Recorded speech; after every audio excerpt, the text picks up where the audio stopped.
Сегодня приехали в Лохов на тренировку по хоккею, но здесь она проходит на роликах. У них здесь пока нету льда. На роликах инлайн она называется. Сейчас вам покажу, как здесь выглядит и все проходит. Вот так вот они ездят.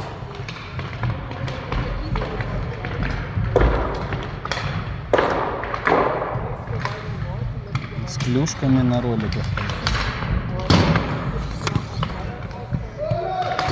Вон там Фабиан стоит в синей футболке, белом шлеме.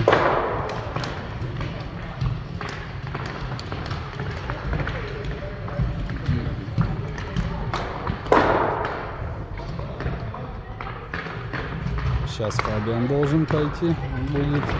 Он уже давно не был на роликах, все на коньках да на коньках. Вот он.